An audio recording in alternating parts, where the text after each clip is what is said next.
Magandang gabi po sa ating lahat. Ayan. So ngayon po, ngayong gabi, atin pong itatakol ang ika-70 hanggang 72 na tanong sa Westminster Shorter Catechism. Umpisahan natin sa ika-70 na tanong. Basahin po natin, ano ang ika-7 utos? Isang sagot po, sabay-sabay natin basahin. Ang ika-7 utos ay huwag kayong mangangalunya, o sa English, you shall not commit adultery. Yan.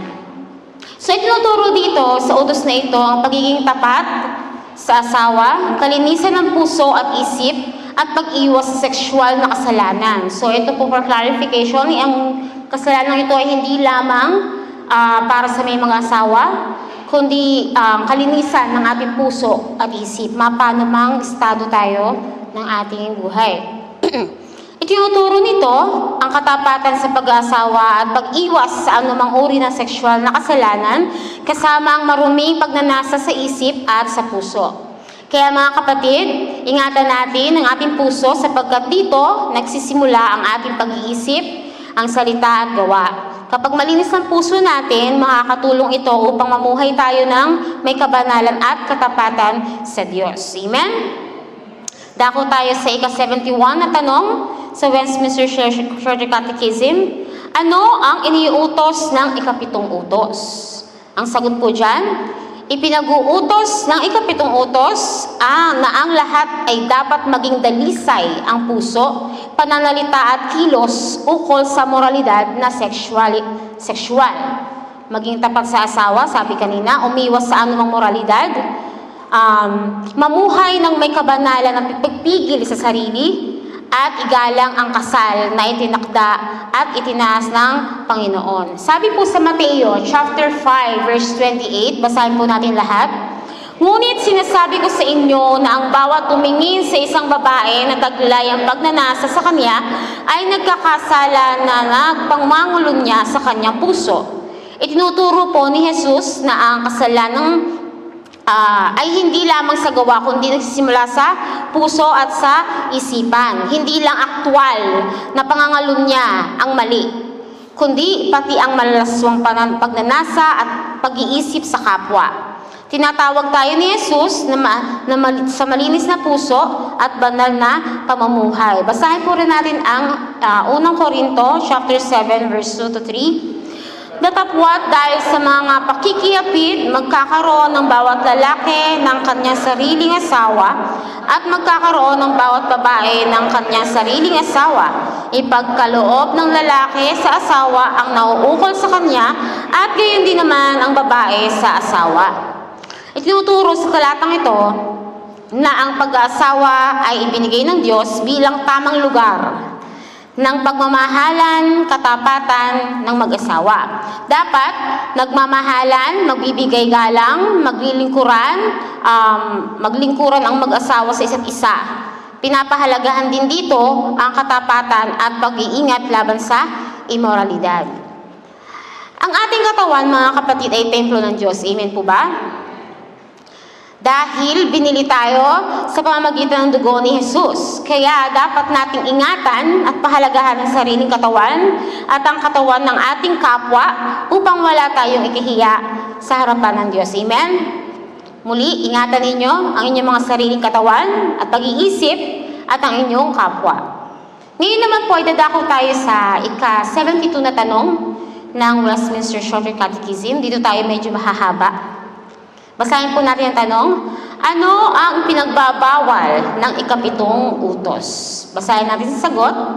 Ipinagbabawal ng ika-7 utos ang mag-isip, magsalita, o kaya naman ay gumawa ng mahahalay o maruruming bagay at gawain. Amen. So alam naman natin na ang kasalanan ay mali. Amen? Ang kasalanan ay hindi lamang nakikita sa gawa. Amen? Nagsisimula ito sa isip, sa puso, bago natin maiak. Tama po ba? Hindi sapat na umiiwas lamang tayo sa maling gawa. Dapat ding bantayan ang ating mga iniisip, mga pagnanasa, at mga hangarin. Dahil nais ng Diyos ang malinis na puso at banal na pamumuhay. Sabi dito, kapag iningatan natin ang puso, isip at gawa, mas magiging malinis ang ating buhay at mas napapalapit tayo sa Diyos. Amen. So, ngayon po, tingnan natin ang konseptong sexual ng Biblia. So, sa konseptong sexual, ang bawat Kristiyano ay dapat pinananatili ang kabanalan sa ating puso, sa ating pag-iisip, pananalita at pagkilos tungkol sa sexualidad. Marami kasing temptasyon sa mundo. Amen? Iba-iba ng form, iba-ibang forma ang temptation sa mundo. Amen po ba? Ngunit, kailangan nating magtagumpay sa mga tuksong pansexual sa pamamagitan ng buhay na matuwid upang maging dalisay ang sariling buhay at ng iba. Sa pamamagitan ng puso, ng malinis na puso, salita at kilos, sapagkat ang pinakakasalanan ng tao ay katiwalian o kasamaan o yung korupsyon. Diba? At ang malingnasang pang-sexual. Yun po yung sexual desire. At dahil din sa katiwalian ng tao. So, ang tao, nagtagumpay mula sa tukso ng pansexual dahil ang kanilang isip at puso ay mas inuuna ang paggawa ng mga ministeryo ng Panginoon kaysa sa pangsariling kagustuhan katulad ni Apostol Pablo at ang iba pang manggagawa ng Diyos na ang kalagayan ay walang asawa. So, pwede natin maiwasan.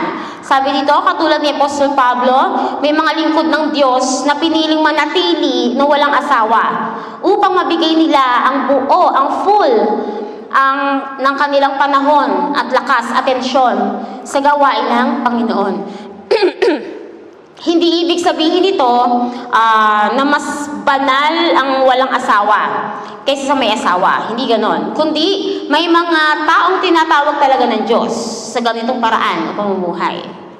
So kapag ang isang tao ay abala sa paglilingkod sa Diyos, puno ng panalangin, mga salita ng Diyos, as in really dwelling in God, inuuna ang kalooban ng Panginoon, mas natutulungan siyang mapaglabanan ang tukso at ang mga maling pagnanasa. Ang isip at ang puso na nakatuon sa maka-Diyos na gawain ay hindi madaling matangay ng makamundong pagnanasa. That's why our church is really reminding every one of us to really dwell in the presence of God. Mag-meditate ng Word, mag-pray tayo palagi. Kasi once we got disconnected to that, we are really prone to all temptations in this world. Amen po ba? So makikita rin natin dito na ang tagumpay laban sa tukso ay hindi lamang dahil sa sariling lakas, kundi dahil sa disiplina, sa espiritual na buhay. Yes, tamang focus at by the grace of God. Amen? Ngunit, ito ay imposible sa maraming tao. Hindi lahat may ganitong gift. Yung kagaya kay Apostol Pablo. Dahil dito, ang mga tao ay gumagawa ng katiwalaan, ang kasamaan sa relasyon sa pamilya, kamag-anak at sa kapwa. Kaya ibinigay ng Diyos ang sistema ng pagkakasal sa mga tao upang maingatan ang mga relasyon ng tao. Basahin po natin sa 1 Corinto, chapter 7, again, verse 7 to 9. Ibig ko sana kayong lahat ay tumulad sa akin, ngunit may kanya-kanyang kaloob mula sa Diyos ang bawat isa. At ang mga ito'y hindi pare-pareho. Ito naman ang masasabi ko sa walang asawa at sa mga babaeng balo, mabuti pa sa kanila ang manatiling walang asawa tulad ko. Ngunit kung hindi sila makapagpigil sa sarili, mag-asawa sila, mas mabuti ang mag-asawa kaysa magkasala. Amen. So ang pag-aasawa ay hindi lamang basta personal na desisyon o bunga ng damdamin, kundi isang mahalagang hakbang na dapat sinasagawa ayon sa kalooban ng Diyos. Kapag sabi diyan, sa pamamagitan ng pananampalataya sa Panginoong Diyos. Basahin po natin to. Ang mahalaga para maikasal ay dapat sa pamamagitan ng pananampalataya sa Panginoong Diyos. Ibig sabihin, kung gagawa ng plano ng kasal, ay dapat isipin ang kalooban ng Panginoong Diyos. Yun nga, kasi kapag sinabing sa pamamagitan ng pananampalataya sa Panginoong Diyos, ibig sabihin nagtitiwala tayo sa gabay ng Diyos. Nananalangin para sa tamang desisyon at hinahanap kung ang relasyon ba ay makapagbibigay luwalhati sa Kanya. Hindi lang sapat na mahal natin ang isang tao. Amen. Mahalaga ring itanong natin bago tayo dumako sa ganung parte, ito ba ang taong ito, nais ba ng Diyos para sa akin? Mailalapit ba ako? O mailalapit ba kami ng relasyon to sa Panginoon? Magiging makadiyos ba ang aming pagsasama at pamilya? Yun yung mga dapat nating isipin bago tayo humantong sa ganung sitwasyon. Sabi dito, ang tunay na Kristiyanong pag-aasawa ay hindi lamang para sa sariling kaligayahan, kundi para sama-samang maglingkod at mamuhay ayon sa kalooban ng Panginoon. Laging sa kalooban ng Panginoon. Kaya pag maling desisyon, for life na pagsisisi. Di ba ho? Amen. Ibig sabihin, kung magkakaroon ng asawa na hindi naniniwala kay Jesus, dapat gumawa muna ng plano upang patnubayan ito ng Panginoong Jesus na tagapagligtas upang magkaroon ng masayang buhay Kristiyano at maingatan ang buong buhay na kasal mula sa masamang tukso. Ngunit, mas mahalaga sa Kristiyanong kagaya po natin, sa buhay natin ay bago ibigay ang ating pag-ibig sa isang lalaki o sa babae, dapat isipin muna natin, makinig maigi, ang taong ito ba ay pwedeng maging Kristiyano o hindi? At kung hindi, hindi dapat muna ibigay ang pag-ibig. Do you agree? Walang nag-a-agree. Ilaban nyo yan, sige. So, ibig sabihin, ang nais sabihin nito ay sa buhay Kristiyano, hindi lang emosyon o damdamin ang batayan sa pag-ibig o pagpili ng magiging karelasyon. Mas mahalaga pa rin ang relasyon ng tao sa Diyos kaysa sa romantikong damdamin. Amen. Bago ibigay ang puso sa isang lalaki o sa babae, dapat isipin muna natin, mailalapit ba ako ng taong ito sa Panginoon? May bukas ba siya sa pananampalataya? Open ba siya sa faith? Maaari ba siyang maging tunay na tagasunod ni Kristo? O makakatulong ba siya sa aking spiritual na paglago? Yan ang mga dapat natin i-consider bago natin ibigay ang ating pag-ibig, mapalalaki man o mapababae. Amen? So, ang tanong na ito ba ay pwedeng maging Kristiyano o hindi, ibig sabihin ay nangangahulugang sinusuri kung ang tao ay handang makilala, sumunod at mamuhay para sa Diyos. Dahil kung ang isang relasyon ay hahadlang sa pananampalataya o maglalayo sa Panginoon, maaari itong magdulot ng sakit at suliraning spiritual sa hinaharap na pwede ninyong pagsisihan sa inyong buong buhay. Hindi ibig sabihin ito na hindi natin mamahalin ang tao, kundi dapat maging maingat na unahin ang kalooban ng Diyos bago ang damdamin. Ang pag-ibig na nakaayon sa Panginoon ay may mas matibay na pundasyon, direksyon at layunin. Amen po ba? Amen. So, pinakamabuting pagpapakasal ay ang kasal kasama ang isa ring Kristiyano. Amen. Dahil ang kanilang simulang buhay ay matuwid sa pamamagitan ng utos ng Diyos. Amen? So mga kapatid, dapat maging dalisay ang inyong puso, pananalita, kilos ukol sa moralidad dahil dito dapat ay maingatan ang relasyon ng tao.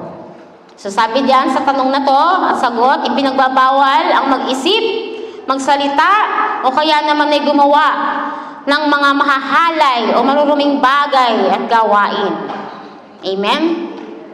Sinasabi ng mga salita sa Biblia na parurusahan ang mga taong gumagawa ng masamang nasang sexual. May kaparusahan din, makinig. May kaparusahan din ang lahat ng nasang pansexual na nasa labas ng sistema ng kasal na ibinigay ng Diyos. Dahil ito ay kasalanan. See, hindi lang ito pang mag-asawa, ang sabi sa una, di ba? Sabi po sa una, kalinisan ng puso at isip at pag-iwas sa sexual na kasalanan. Hindi lang dahil mag-asawa, doon lang yung kasalanan na yun, hindi. Ang kaparusahang ito ay lahat ng nasang pang-sexual na nasa labas ng sistema ng kasal, ng ibinigay ng Diyos. Ipinagbabawal ang adultery o pangangalunya dahil ang pangangalunya ay pakikipagtalik o pakikipagrelasyon sa ibang tao bukod sa sariling asawa. Ito ay kasalanang lumabag sa utos ng Diyos tungkol sa katapatan at kabanalan ng pag-aasawa. Alam po natin, kahit single pa tayo o mga kabataan pa tayo, sacred po ang kasal. Hindi ba? Kaya kung sino man o anumang sitwasyon ang pumasok doon, yun po ay matinding kasalanan.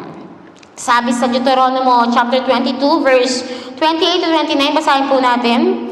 Ang utos na ito ay nagsasabi na ang sexual na buhay ay kailangan pagkatapos na maikasal lamang.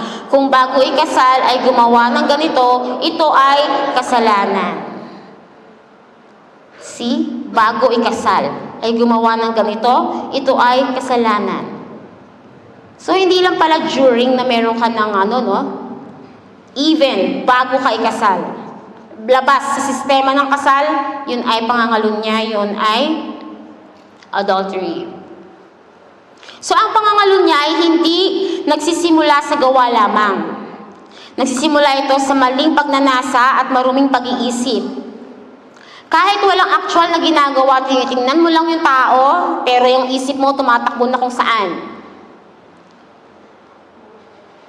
Kahit walang actual na ginagawa, ang sadyang pagnanasa sa iba ay kasalanan sa harap ng Diyos.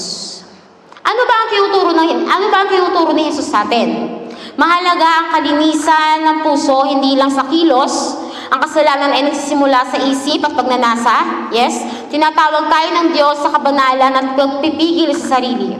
Ang konseptong sexual ng Biblia ay una, ang lahat ay dapat maging dalisay ang puso. That's first. Then sa pananalita, sa kilos, ukol sa moralidad na sexual. At ang pangalawa naman ay maruming bagay na at gawain. Sabi sa Efeso chapter 5 verse 3, basahin po natin, kayo'y mga hinirang ng Diyos, kaya't hindi dapat mabanggit man ng inyong usapan ang anumang uri na pakikiapid, karumihan o pag-iimbot. May tatlo kasing klaseng pakikiapid. Tingnan po natin. Ang una ay malayo ang puso mula sa Diyos. Ang pangalawa ay ang pakikiapid ng puso dahil sa kasalanan. At ang pangatlo ay ang totoong pakikiapid. So ito po yan. Pangangalunya, which is adultery. Yan yung pakikipagrelasyon o pakikipagtalik ng isang taong may asawa sa iba na hindi niya asawa. Meron naman, pangalawa, pakikiapid bago ang kasal. Yan yung tinatawag na fornication, sexual immorality. Sexual na relasyon ng dalawang taong hindi kasal sa isa't isa. And then, pakikiapid sa puso at isip, maruming pagnanasa, malaswang pag-iisip o pagtingin ng may pagnanasa sa babae o man o sa lalaki. So, ayon sa Biblia, parang ang strong nung message niya yun, no? Ayon sa Biblia, ang pagsamba sa mga rebulto, ito pa isa, pakinggang maigit. Ayon sa Biblia, ang pagsamba sa rebulto ay labis na pag-ibig sa mga bagay ng sanlibutan ay maituturing din na espiritual na pakikiapid laban sa Diyos. Nagulat kayo, no? Kala nyo thinking lang, kala nyo yung actual lang, no? Even pala, ang labis na pag-ibig mo sa mga rebulto o kaya sa kahit anong pang bagay sa sanlibutan ay may tuturing na spiritual na pakikiapid laban sa Diyos. Bakit? Dahil nandun lang yung focus mo. Andun lang yung sabihin natin full oras mo. Diba? So mga kapatid, sa conclusion ko, mahalaga ang kalinisan ng puso, hindi lang ang kilos. Ang kasalanan ay nagsisimula sa isip at pagnanasa. Tinatawag tayo ng Diyos sa kabanalan at pagpipigil sa sarili. Mahalagang sundin natin ang iniutos ng Diyos at magagawa lamang natin ito. Ang lahat ng pagsunod kung tayo ay magpapasakop sa Panginoon at sa Kanyang kautusan. Ang pangangalunya niya ay isang pansamantalang pagdadala ng tukso sa tukso na nag-iiwan ng panghabang buhay na sugat. Ang pagpapanatili ng katapatan at bukas na komunikasyon ang pinakamabisang paraan upang mapangalagaan ang integridad ng isang tahanan. Kaya mga kapatid, sundin natin ang ikapitong utos na huwag kang mangangalunya. Tandaan, alam ng Diyos ang laman ng ating puso. Siya lamang ang kayang tumulong sa atin upang maipamuhay natin ang mga bagay na nakakalugod sa Kanya. Isang mahalagang paalala din sa atin na ating tunay na kasiyahan ng loob or satisfaction ay matatagpuan lamang sa ating Panginoong Diyos kung lamang talaga nating ifo-focus ang ating buhay, even ang oras natin sa gawain, we can feel satisfaction in the Lord. Amen? Lumapit tayo sa Panginoon sa pamamagitan ng pagsamba, panalangin at pag-aral ng Kanyang salita. Nang sa gayon, ay mapagtanggumpayan natin ang lahat ng temptasyon sa mundong ito, ilaan natin ang ating oras, gawain sa mga bagay na makakatulong sa atin na maging banal at mamuhay ng ayon sa Kanyang nais para sa atin. Amen?